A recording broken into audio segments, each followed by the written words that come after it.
Welcome to the Authority File, the academic library podcast from Choice. Choice is a publishing division of the ACRL and the publisher of Choice Reviews and CC Advisor. This episode is brought to you by Human Relations Area Files, or HRAF. I'm Bill Mickey, the host of the podcast and the editorial director at Choice, and for this 4-episode series, my guests and I discuss the origin of the Human Relations Area Files as an independent cross-cultural research agency based at Yale, and as a publisher of the uniquely developed HRAF World Cultures and Archaeology databases. We'll also describe some of the new research our guests are currently developing in their respective fields. So, for the next few episodes, I'll be joined by Dr. Melvin Ember, president of HRAF and lead investigator on a 5-year NSF-supported interdisciplinary research project to study how natural hazards may have transformed cultures. Also joining us is Dr. Peter Peregrine, HRAF's chairman of the board and Lawrence University professor of anthropology. In this second episode of our series, our guests and I talk more about the content in HRAF and its interdisciplinary potential. Okay, so when we last spoke, Dr. Peregrine, you noted that the search function in HRAF may seem counterintuitive to folks who are perhaps used to keyword searching, not index search. Can you explain why that is? Sure. It is a little bit counterintuitive until you get used to the subject searching versus keyword searching.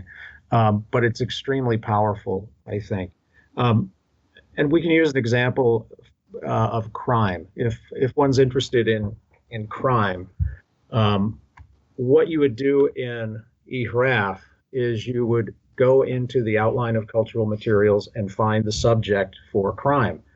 And then you would search using that subject, and it would bring up all of the information about crime in all of the files of the cultures that you're looking for. If you were to use a simple keyword and put in something like crime or assault or homicide or something, you would get a set of results that would end up not necessarily covering all of that material that you wanted. It may be that the ethnographer was talking about homicide, but never called it a crime. And so that would not appear if you were doing a keyword search on crime. Mm-hmm. On the other side, if the ethnographer called something crime and you were looking for homicide, it wouldn't come up either. And so the subject searching can be really powerful because you know that you're going to get all of the information about the concept or the subject you're interested in. Whereas with a keyword search, you may come up with only part of the information that subject covers. I want to add one other thing that's really important about keyword searching and why it's problematic. It's almost always true that keywords only bring up the marked instance of something actually happening. So, for example, when people are fighting wars, if you search for the word war, you might find examples of war, but you're never going to find the examples of when people aren't, because the word won't appear. So what you need to do in a good research study is to try to find the general subjects where you can be pretty sure an ethnographer will say something about, let's say, crime appearing or not appearing, but they won't actually, if you just search for the word, you're almost always finding only those cases that do it. You're not finding the cases that don't. Okay. Peter, let's go back to you for just a sec. I'm wondering if you could talk a little bit more about the ethnographies in HRAF. I think Carol mentioned them a little bit earlier. Can you just dig in a little bit more into what they are and where they come from, and how perhaps HRAF is commissioning new work and where that's coming from? Sure. The ethnographies, let me go back to something that I mentioned in talking about searching, and that is that by spending the time to categorize each paragraph by its subject or subjects, it provides a very powerful and accurate way of acquiring information about a subject of interest. And the same is true about the ethnographies and how they're chosen. The ethnographies that have been included in HRAF are those that are most high quality. Those are ones that are recognized in the field as being solid ethnographies by well-qualified ethnographers. And in fact, there's information in the files about the ethnographer, the time frame, the amount of time that they spent with the culture, all of that kind of information. So you get not only an assurance of quality, but you can also assess the quality of the information that ethnographer has provided. So one of the things that HRAF provides is an assurance of quality, not only the quality of obtaining subject material, but also quality of where the data are coming from. Mm-hmm. The HRAF has commissioned some material over the years. Carol can probably address that better. To my knowledge, nothing has been commissioned recently. As for HRAF archaeology, the same sort of thing is true as for ethnography, in that the materials that are included are resources that are recognized of high quality. Okay. So we mostly actually do not commission new work. I think there are very few occasions where we feel we really need some information from somebody who hasn't already written something about their fieldwork. But most of the time, we prefer to use works that have been vetted, either by peer review or by publishing houses. So we mostly only commission the culture summaries, which are standardized templates of about 10 to 12 pages in length for each of our cultures or traditions. Actually, most of those were actually commissioned earlier for the various encyclopedias HRAF did, the Encyclopedia of World Cultures, and then the Encyclopedia of Prehistory, which Peter edited. So it's mostly not commissioned new work. Okay. And then let's, we spoke earlier about sort of the interdisciplinary approach to the development of HRAF. So I imagine that that's even more true in terms of who can use the resource. And I'm wondering if you could just kind of help us understand that potential by, maybe telling us a story or two about some of the more interesting uses you've seen coming from specific research areas in terms of, maybe non-traditional disciplines using HRAF as a resource. So one of the most interesting things that I've come across, which comes from a very different field, we found in the British Journal of Cancer, which actually used resources in HRAF to try to get a handle on how a virus that's associated with AIDS may be transmitted. It was specifically about the human herpes virus 8, which is associated with Kaposi sarcoma. And the researchers noted that this must have some non-sexual mode of transmission, since in some areas of the world, particularly in sub-Saharan Africa, there's a pretty high incidence of this sarcoma in children. So the researcher got the idea to look at cultural practices that might involve saliva and whether there are ways that people are transmitting it, particularly from an adult to a child.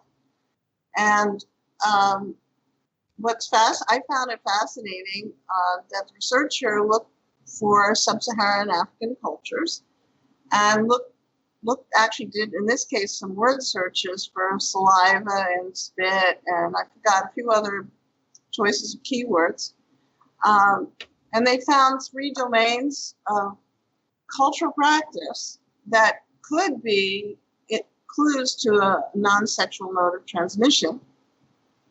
And one of them which was actually quite common, was the use of saliva, often mixed with herbs, for first aid to put in open wounds. This was actually fairly common, and most Americans would probably go, "Ooh, why would you do that?" But it's possible that if it weren't for these herpes viruses, that saliva might have been working to fix wounds.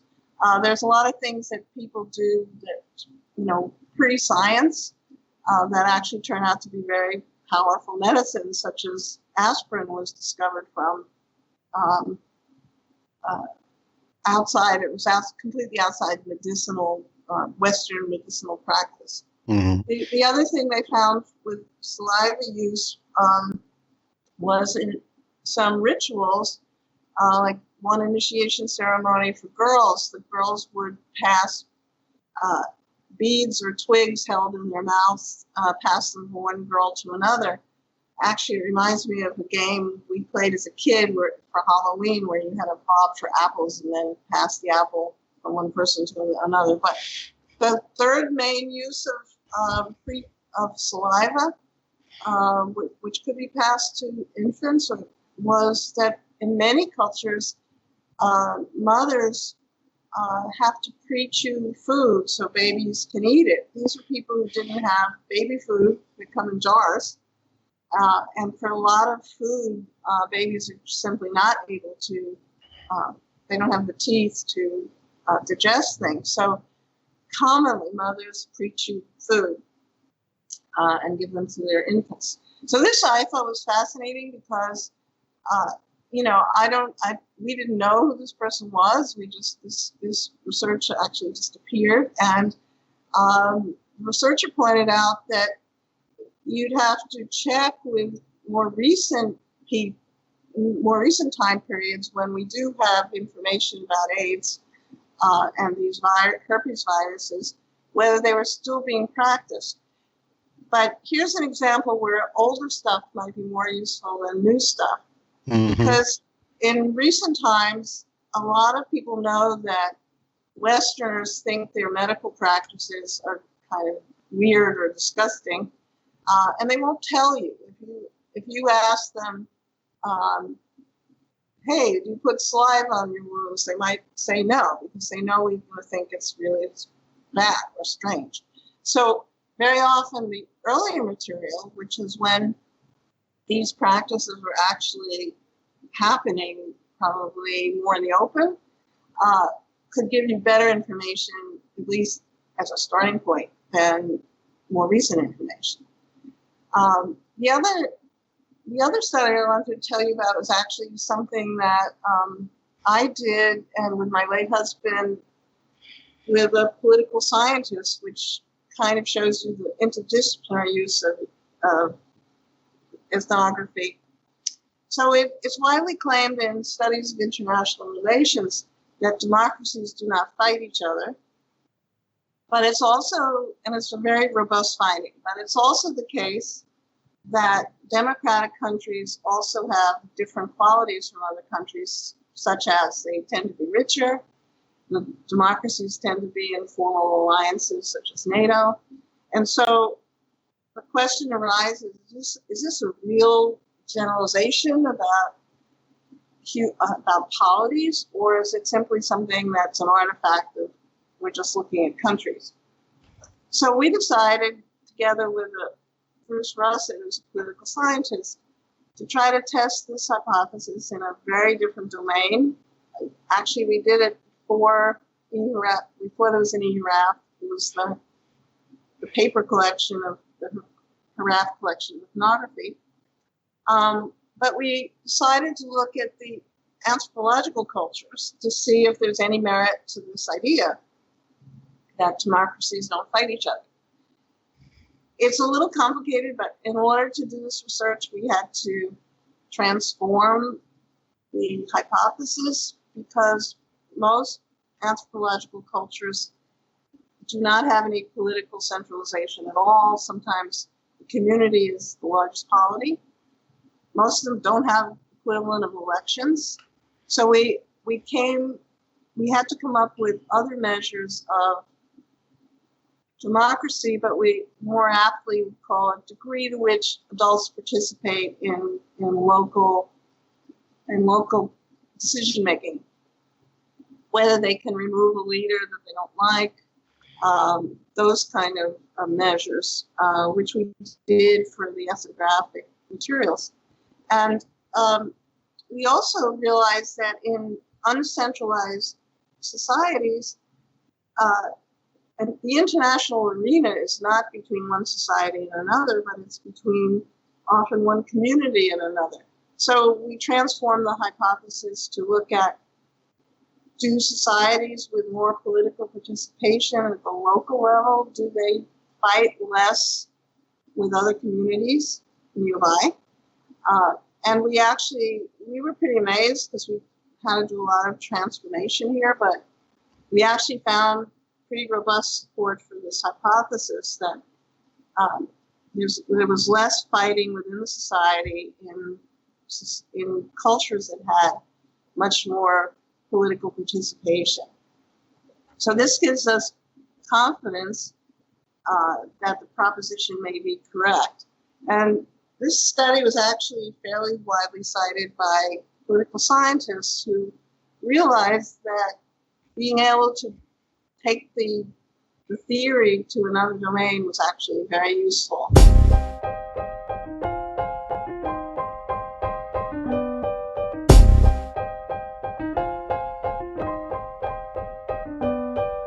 You just heard from Dr. Carol Ember and Dr. Peter Peregrine.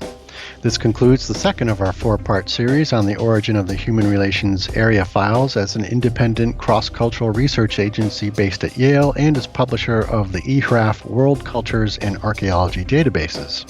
This episode was brought to you by HRAF. Be sure to join us for the next episode where our guests reveal next steps for the HRAF platform of products, including upcoming data mining applications, open access initiatives, and new market potential.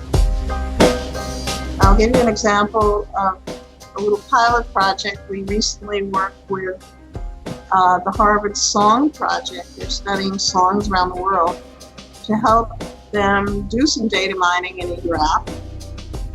They were interested in identifying the types of music, of subject matter that were associated with music. So they were able to take all the paragraphs about music and data mine those paragraphs for what kinds of words and concepts were associated with those paragraphs to help them see what people were doing with music. Find all of the episodes of The Authority File on your favorite podcast app or on our website, choice360.org. Just click on the librarianship dropdown. On choice360.org, you'll also find information on Choice's entire product platform, including Choice Reviews, CC Advisor, Choice Webinars, resources for college libraries, our white papers, and a whole lot more. A great way to keep up with the Authority File is to join the Choice Authority File Facebook group, which you can access via the Choice Reviews Facebook page. As a member of the group, you can give us feedback, suggest podcast participants, chat with other listeners, and submit new topic ideas. That's all for this week. Thanks for joining us.